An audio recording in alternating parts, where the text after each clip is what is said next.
ناظرین کی خدمت میں سلام و آداب. آپ دیکھ رہے ہیں وائس آف لداخ. آج سنیچر ہے، مارچ کے 9 اور شعبان کی 27 تاریخ. آج کی تازہ ترین خبروں کے ساتھ میں سعید ہاشم رضوی حاضر خدمت ہوں. ناظرین سے گزارش ہے کہ بر وقت ویڈیو پانے کے لیے ہمارے چینل کو سبسکرائب کریں. خبریں آخر تک ضرور دیکھیں. آخر میں ہے آپ کے لیے ایک سوال. آپ دیکھ رہے ہیں آپ کا پسندیدہ news channel voice of Ladakh.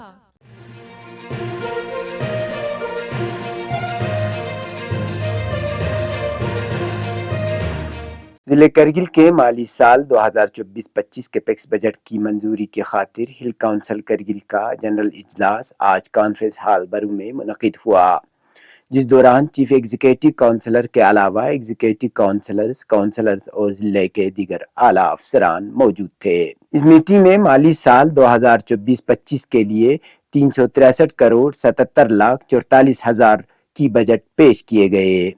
تفصیلات کے مطابق chief executive councillor Kargil doctor Mohammad Jafar Akhoon کی صدارت میں آج کانفرنس ہال برو میں سالانہ جنرل کونسل اجلاس منعقد ہوا، جس میں executive councillor Kacho Mohammad Feroz, executive councillor Agha Saeed مشتبہ، executive councillor Zakir Hussain, executive councillor Punchok Tashi, deputy commissioner Kargil Shri کان بالا صاحب سوسے، مختلف کونسل حلقوں کے کونسلرز سمیت ضلع انتظامیہ کے اعلیٰ افسران حاضر رہے.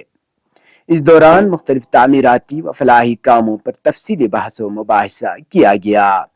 ایوان میں مختلف محکموں کو مختص بجٹ کی پیش رفت پر تبادلہ خیال اور جائزہ لیا گیا. واضح رہے مالی سال 2023-24 کا کیپیکس بجٹ 300 کروڑ روپے مختص کیا گیا تھا.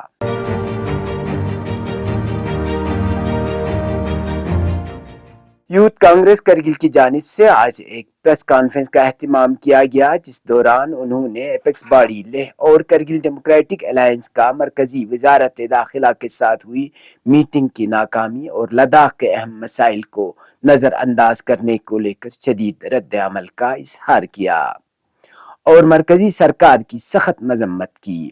انہوں نے لداخ کے مسائل و مطالبات کی حمایت میں لیہ میں بھوک ہڑتال پر بیٹھے سونم وانگچک اور ان کے ساتھیوں کے ساتھ ہمدردی کا اظہار کیا. اس کے علاوہ کیجریوال ملازمین کے مسائل پر یوٹی انتظامیہ کو تنقید کا نشانہ بنایا. اسی طرح بے روزگاری کے مسائل کو لے کر بھی شدید غم و غصے کا اظہار کیا اور جلد بھرتی کا عمل شروع کرنے کی اپیل کی. ساتھ ہی آؤٹ سورسنگ ملازمت کو ختم کرنے پر بھی زور دیا.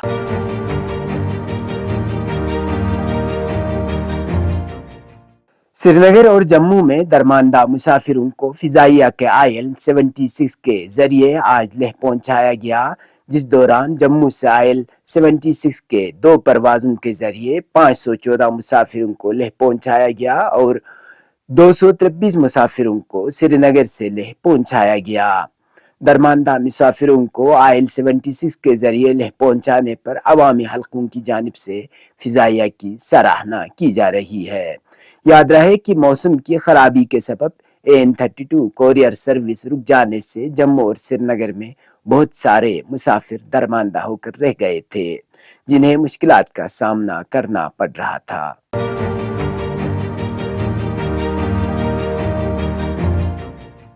لداخ لیگل سروس اتھارٹی کی ہدایت کے مطابق district legal service authority Kargil نے آج پہلی قومی لوک عدالت کا انعقاد کیا، جس میں مختلف نوعیت کے مقدمات کے لیے 6 بینچ تشکیل دیے گئے.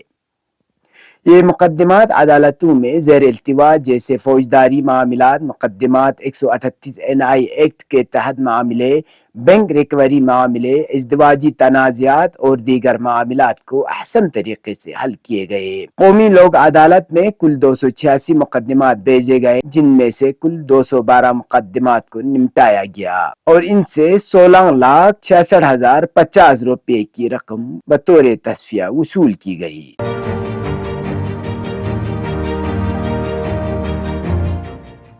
یونیورسٹی آف لداخ نے اپنے لیہ کیمپس میں عالمی یوم خواتین کی مناسبت پر تقریبات کا اہتمام کیا گیا. اس موقع پر لداخ یونیورسٹی کے vice chancellor professor SK Mehta مہمان خصوصی کے علاوہ دیگر مہمان موجود تھے. تقریب کا آغاز وائس چانسلر پروفیسر ایس کے مہتا کے یادگاری اعزاز سے کیا گیا۔ اس موقع پر ملک کے فوج میں لداخ کی پہلی خاتون آفیسر ڈیچن پالمو سمیت مختلف مقررین نے خواتین کے حقوق اور ان کے ذمہ داریوں سے متعلق اہمیت پر روشنی ڈالی۔ تقریب کے دوران یونیورسٹی آف لداخ کی مختلف تعلیمی اور ہم نصابی سرگرمیوں میں کامیابی حاصل کرنے والی طالبات کو اعزاز سے نوازا گیا۔ آخر میں کلیدی خطبہ دیتے ہوئے وی سی پروفیسر ایس کے مہتا نے یونیورسٹی میں طالبات کی بڑھتی تعداد پر خوشی کا اظہار کیا۔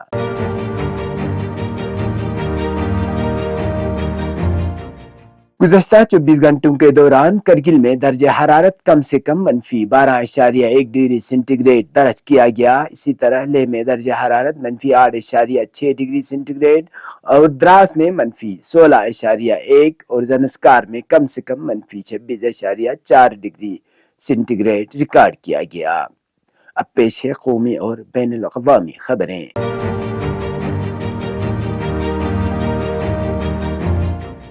اتر پردیش میں یوگی آدتیہ ناتھ کی حکومت کی جانب سے غیر قانونی مدارس کی تحقیقات کے لیے تفویض کردہ SIT نے تقریباً 13,000 ایسے مدارس بند کرنے کی سفارش کی۔ مدارس کی جانب سے عطیات دہندہ کے نام اور عطیات کا منبع ظاہر کرنے میں ناکامی کے بعد اس کے غلط استعمال کا شبہ ظاہر کیا گیا ہے۔ غیر قانونی مدارس کی تحقیقات کے لیے تفویض کردہ خصوصی تحقیقاتی ٹیم SIT نے تقریباً 13,000 ایسے اداروں کو بند کرنے کی سفارش کی ہے جن میں سے بڑی تعداد نیپال کی سرحد کے ساتھ ملتی ہے۔ یوگی آدتیہ ناتھ کی حکومت کو جمع کرائے گئے نتائج میں مالی تضادات اور خلیجی ممالک سے عطیات کے ممکنہ غلط استعمال کا الزام لگایا ہے۔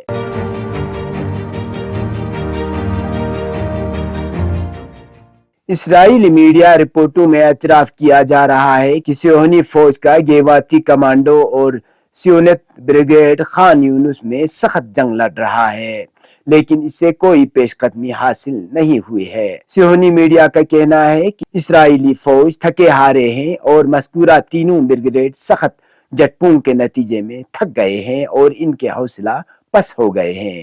اس سلسلے میں صہیونی اخبار معاریو نے بھی غزہ جنگ میں اور شمالی مقبوضہ فلسطین میں حزب اللہ کے ساتھ لڑائی میں اسرائیلی فوجیوں کی حیرانی و پریشانی کی جانب اشارہ کیا ہے۔ معاریو نے اپنے رپورٹ میں کہا ہے کہ غزہ جنگ 6 مہینے میں داخل ہو گئی ہے، لیکن ہم لبنان سے ملحق شمالی علاقوں کی طرح جنوبی علاقے میں بھی کمزور اور ناتواں ہے۔ صہیونی میڈیا کے مطابق یہ صورتحال ایسی حالت میں ہے کہ ہماری فوج کو لبنان سے ملحق شمالی محاذوں اور جنوبی غزہ میں ہتھیاروں کی کمی کا سامنا ہے۔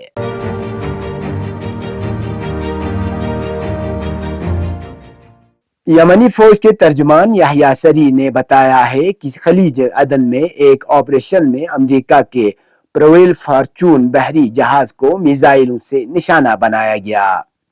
انہوں نے کہا کہ بحر احمر اور خلیج عدن میں ایک دوسرے آپریشن میں امریکی فوج کے متعدد جنگی بحری جہازوں پر ڈرون طیاروں سے حملہ کیا گیا۔ یمنی فوج کے ترجمان کے مطابق اس آپریشن میں 37 ڈرون طیاروں نے حصہ لیا ہے۔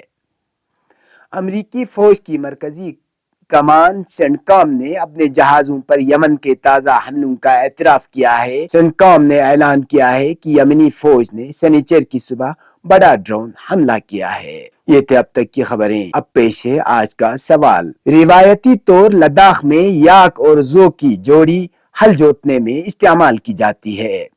پورک میں ہل جوتتے وقت کسان مخصوص ترنم آوازوں کے ساتھ ان چوپائیوں کی حوصلہ افزائی کرتے ہیں۔ اونچی آواز میں ادا کیے جانے والے ان جملوں کو پرگی زبان میں کیا کہتے ہیں؟ کل کے سوال کا جواب محمد باقر نے دی ہے۔ اسی کے ساتھ ہی مجھے اور میرے ساتھیوں کو دیجیے اجازت۔ اللہ حافظ۔